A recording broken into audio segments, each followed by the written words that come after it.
So Friday, Cade comes home just pissed from work.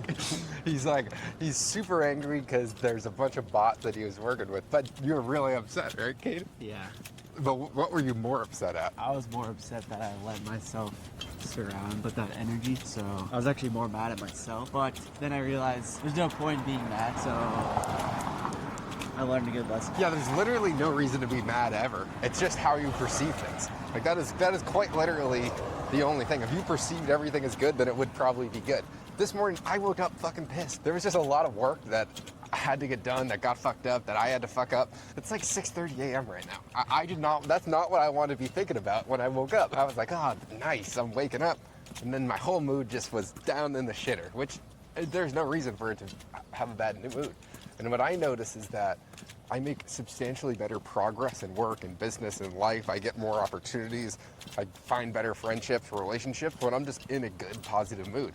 When I'm fucking down and negative, nothing good ever comes out of it. If you just look at being mad at there's an issue that needs to be solved instead of actually being mad, then it can be useful. When you get mad, you just realize there's something that needs to be fixed, and you focus on fixing that instead of being fucking mad like a pussy. Yeah, and by that you mean something internal within yourself. Exactly. Yeah. The only reason you get mad is there's a problem, and every problem has a solution. And the problem's hardly ever the actual problem. It's usually something deeper within yourself. Your dumb fucking ego or your bot brain letting you do shit that you don't want to actually do. Yeah. Like when you go to McDonald's and you get mad at yourself. Not that I do that. No, Cade is like the most zen person ever.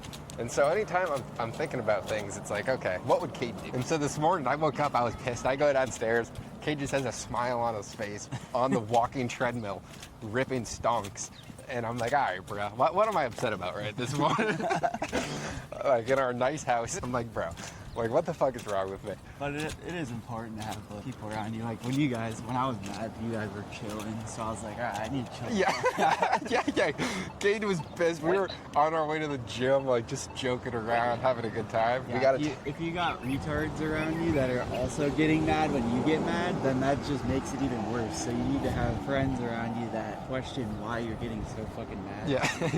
We were like, bro, chill out. You're being a bitch right now. Which is a lot of friends would be like, oh my God, that was so bad. Tell me how bad your day was. Yeah. And then just amplify and benefit your bad actions of how you impact things. But me and Cade, this summer, we're gonna buy a 20-unit apartment building. 10 to 20 plus. 10 to 20 plus. That's the goal for like August to September. So tell them how we're gonna do that. Well, I gotta refinance Cade, you already have like 10 or 12 rentals? my sixplex, and so I gotta refinance 9 units by end of July, and then we're gonna just start looking for properties. And then this is actually how real wealth is built. It is not by whipping around the AMG. No, it's the opposite. So walk us through the math. Let's say we find a 15-unit spot that has the C-class, good numbers. How much is it going to cost? How much will we have to put down? What will the interest? How much do you think we'll make? I mean, out here we'd be lucky to get a C-class at like 100, probably 150 a door. So that means if it's 15 doors, $150,000 per door. I think that's 2.5.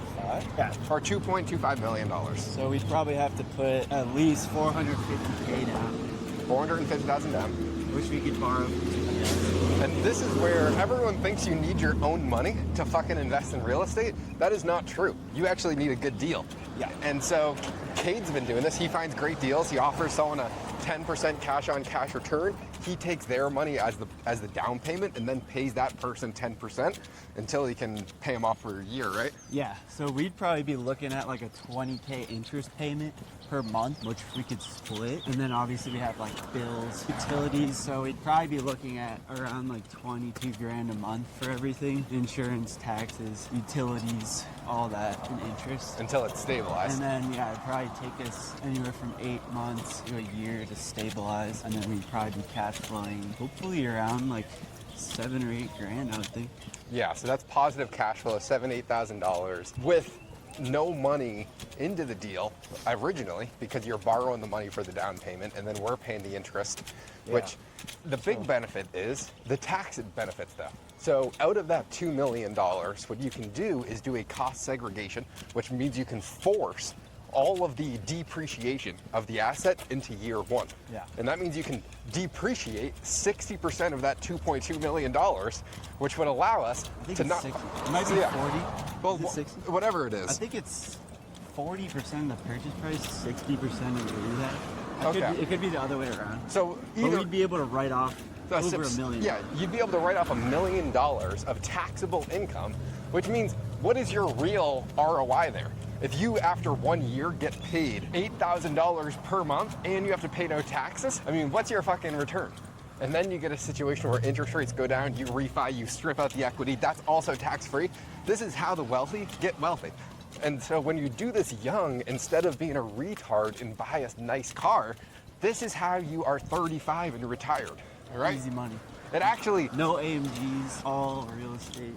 it's actually pretty fucking simple, but your ego is what tells you to go and buy that nice car because you think it's gonna help you get laid, or you think it's gonna get you friends. It's the instant gratification. That if you can avoid instant gratification as long as possible, that's just basically how you build wealth. I mean, if you look at every rich person, they're just really good at delayed gratification. Yeah, that is true. And all of them start late though. Every single one of my buddies that's super wealthy, that are in their 60s, didn't really start until they were in their 30s. Yeah. If they were 10 years younger with the same amount of wealth, by the time they were 60, they would be fucking like unbelievably wealthy. Yeah, exactly. So we're starting young, and we're gonna beat Ken and Robert when they're in their 60s. Oh my God, We're gonna we will beat 'em. utterly smoke them.